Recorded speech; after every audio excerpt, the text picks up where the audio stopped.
now.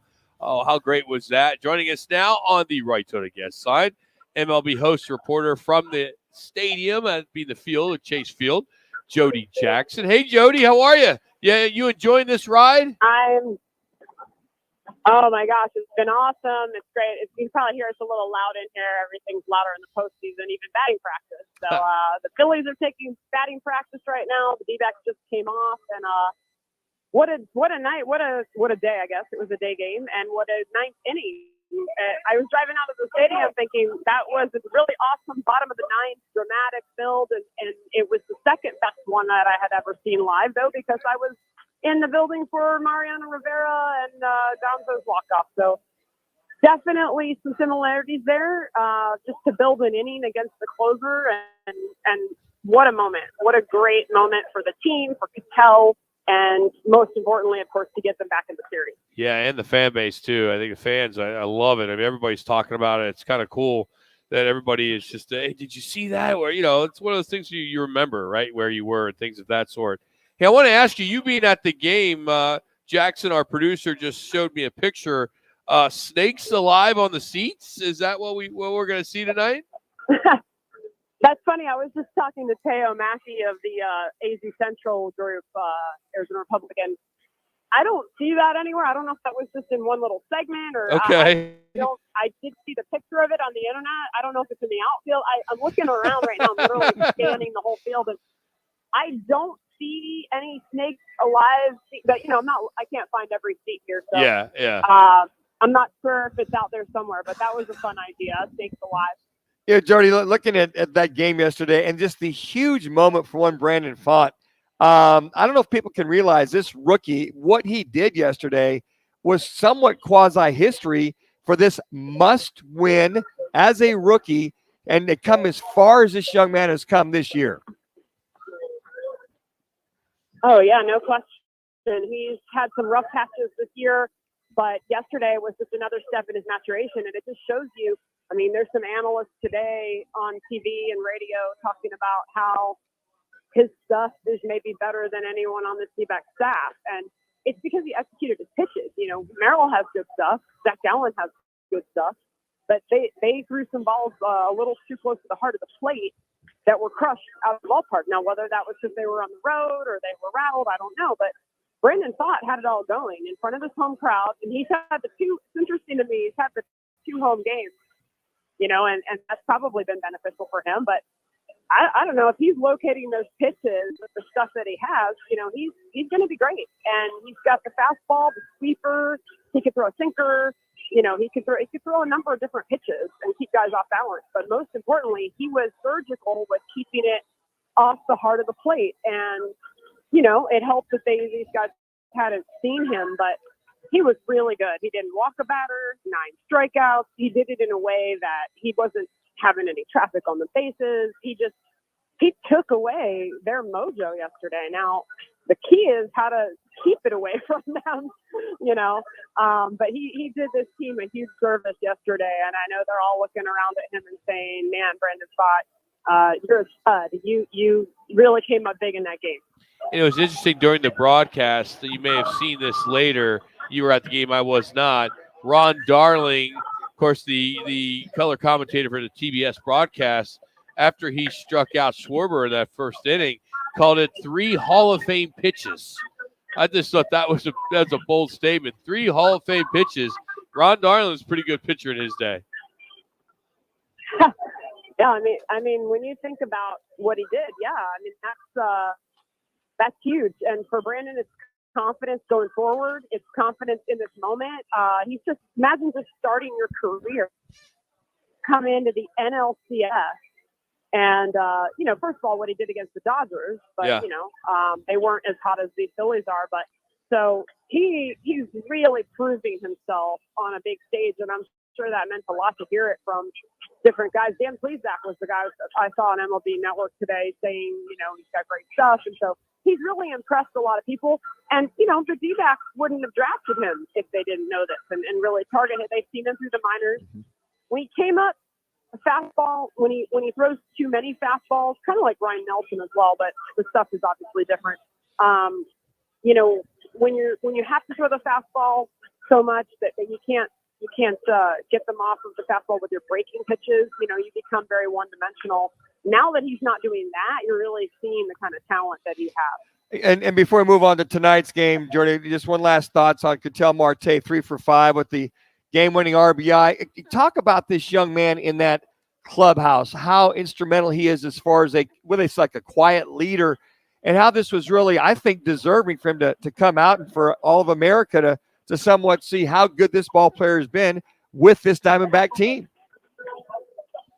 Yeah, Ketel is such an interesting young man in the fact that the journey that he's had here, you know, it was one of the first moves. It might have been the first move Mike Hazen made. I can't remember exactly, but trading Mitch Haniger and some players to Seattle and getting Ketel and Taijuan Walker, who of course is now on the Philly side, but they opted not to go with Taijuan tonight. He had a good stretch of this season, but not pitching here. But you know, Ketel came in, and you're like, okay, this guy's a lot of talent. He could play numerous positions in the field. Shortstop, second base, then he moved to the center. And you know, the one thing is he always had a little bit of a nagging injury during a lot of these seasons. But 2019, we saw what he could do. He had a monster season. There was talk about him for MVP. And, you know, 20 and 21 were hard years here with this franchise. It was very difficult to see them. And he didn't thrive in that atmosphere. And I think it was really hard on him. You know, he's gone through personal tragedy with the death of his mother in the Dominican. And he's a big family guy. And there are times that, you know, a lot of the players, you wonder, what are they going through? You know, they have a lot of family in another country. That's really difficult.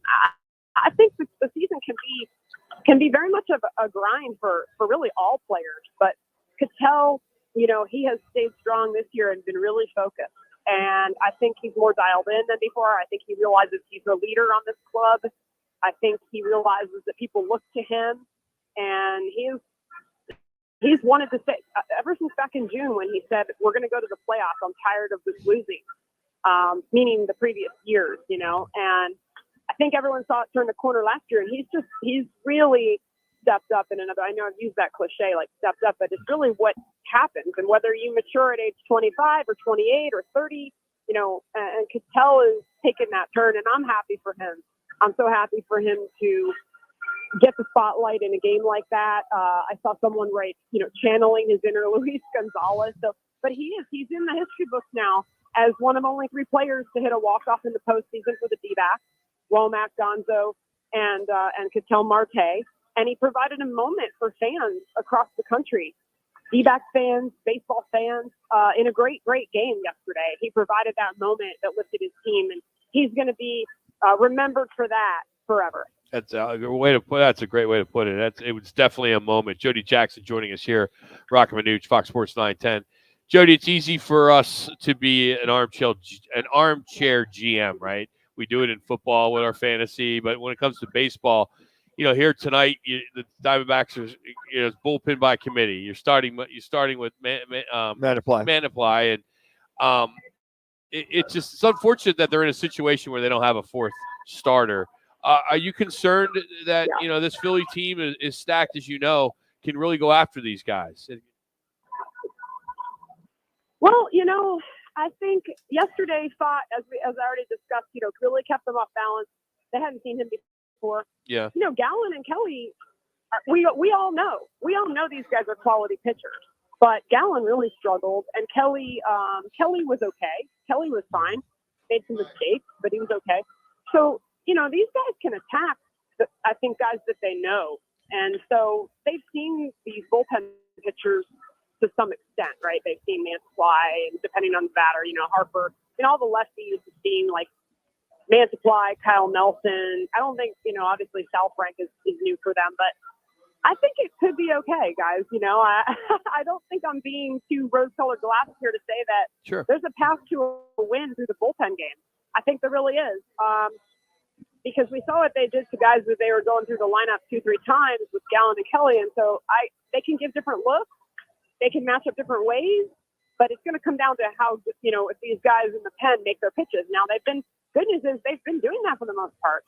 They've been doing it for about a month and a half, or, you know, almost a month and a half. And so I really think that provided, and Torey Lavelle is going to try to push all those right buttons and make all the right moves with the guys that they have. They can't let any inning get too messy, and that sounds really basic, but yeah, you got to limit base runners. And I think really they're going to try to mix and match against this lineup. And, will we see a bulk guy? I guess you'd love to see somebody eat a couple innings, which you could have Ciccone do that. Ryan Thompson has shown he can pitch more than one inning. I think they could push a few guys today. You might have to. But if they can hold them down, and the other part is just getting a lead. If the D-backs can get a lead, it takes the pressure off those guys. But that's going to be something, they haven't scored many runs in the series. They only scored 3 in the first game, which seems like a huge number because then they scored 0 in game 2 and they scored 2 yesterday, basically, right? They didn't score till late in the game. They scored the one late and then the walk-off. So there's so many elements to this, but I think there was a path to a win with the bullpen game. There has to be. This team hasn't had 2 minutes. They've been extremely thin in the starting pitching this year, and they've been extremely young. So the fact that they're here is crazy to me, to be honest with you. Gallen, Kelly, and a mixture. Tommy Henry got hurt, Gray Jameson got hurt, Davies was not good, Bumgarner was not good, and here we are. Yeah. And they've been riding these young guys. So when you get into the NL, you don't say, oh, hey, white flag, we don't have enough pitchers.